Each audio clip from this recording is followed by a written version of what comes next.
है और उसके पिता ने जो कहा है कि साइकेट्रिक प्रॉब्लम थी, बाइपोलर इश्यूज हैं उसके साथ, मुझे लगता है वो पहलू भी देखना पड़ेगा। और बीजेपी तो वो पार्टी है जो बात को न जाने कितना खींच देती है।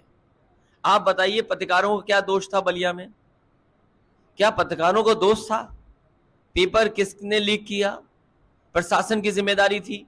पत्रकार ने तो केवल सूचना दी, मदद करना चाहता था पत्रकार, लेकिन पत्रकार को जेल भेज दिए गए। और अयोध्या जैसी जगह पर 5 साल की बेटी के साथ बलात्कार हो जाए, उसके साथ घटना घट जाए।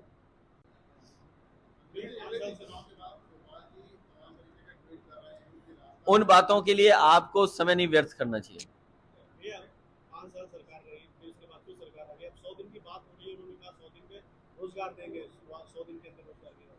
समाजवादी पार्टी की मांग कई बार रही है, जिन लोगों को नौकरी दी है कम से कम बताया जाए कि इनको नौकरी दी है। अगर 5 लाख का दावा है तो कम से कम कन्नौज में बताया जाए कि 5 लाख में कन्नौज के लोगों को इतनी नौकरी मिली है, फर्रुखाबाद के लोगों को इतनी मिली है, सहारनपुर के लोगों को इतनी मिली है, चित्रकूट के लोगों को इतनी मिली है, झांसी के लोगों को इतनी मिले। कम से कम जानकारी तो दे सरकार। और अगर जानकारी सरकार नहीं दे रही है तो आंकड़ों से खिलवाड़ कर रही है। बहुत बहुत धन्यवाद। ये चुनाव में जिस समय मुझे अपनी बात रखने का मौका मिल रहा था, पूरे चुनाव में ये बात कही गई कि जैसे ही चुनाव खत्म होगा, पेट्रोल डीजल से लेकर के सब महंगाई बढ़ेगी। सवाल महंगाई का तो है ही है, लेकिन जिस तरीके से बेरोजगारी बढ़ रही है, हमारा यूथ, हमारा नौजवान, उसका भविष्य अंधकार में दिखाई दे रहा है। ये कंटिन्यूटी की सरकार है, ऐसी सरकार नहीं है कि जो कोई नई सरकार बन गई हो। ये सरकार वही है जो पहले सरकार थी। कम से कम नौजवानों को रोजगार और नौजवानों को नौकरी कब सरकार देगी? पूरा नौजवान भटक रहा है। अच्छी पढ़ाई करने के बाद, अच्छी डिग्री हासिल करने के बाद अभी भी घर बैठा है, अपने घर परिवार के बीच में बैठा है, उसे नौकरी रोजगार नहीं मिल रहा है।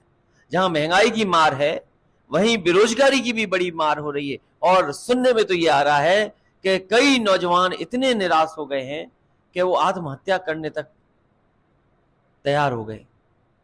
तो जहां आत्महत्या हो रही हो, उसमें पुलिस बुला करके आपको भी जेल में ठूस दिया जाए।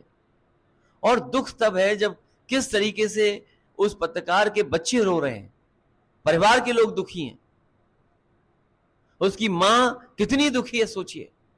मां को पता ही नहीं था कि उसका बेटा जो नौकरी पे गया है वो घर शाम को नहीं लौटेगा, वो जेल भेज दिया जाएगा। बच्चों के आंसू नहीं रुक रहे हैं। ये कैसी सरकार है सोचिए, जो लोकतंत्र को बचाने के लिए हमारे पत्रकार सब कुछ लगा देते हैं। उन पत्रकारों के साथ ये व्यवहार, बहुत ही निंदनीय व्यवहार हो रहा है इस सरकार में।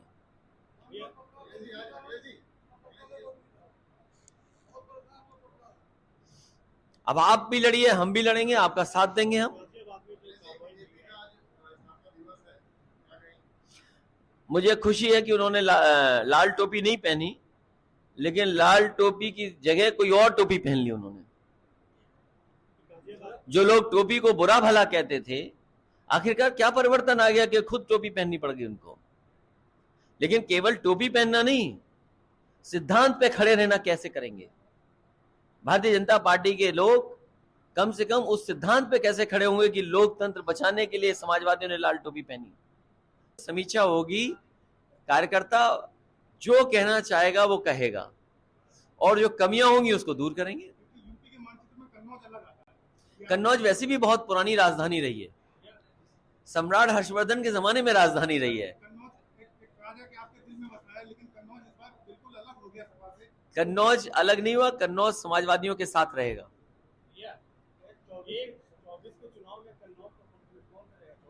अभी से जल्दी क्यों है? समाजवादी पार्टी जीतेगी।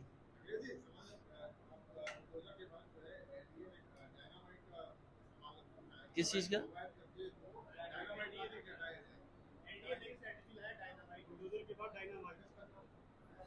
देखिए, सरकार है, कुछ भी कर सकती है। अगर डायनामाइट है, इससे पहले पहली बार नहीं डायनामाइट चल रहा है, इससे पूर्व में भी एक सरकार ने डायनामाइट लगा करके बिल्डिंग और स्टेडियम तोड़े थे, लेकिन जनता ने उस बार सरकार को ही खत्म कर दिया। ये कोई ऐसा बहुमत नहीं है, और ऐसे बहुमत इस देश की जनता ने बहुत बार देखे हैं।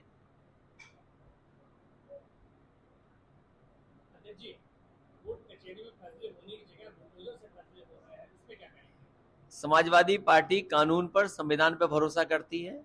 भारतीय जनता पार्टी संविधान पर भरोसा नहीं करती।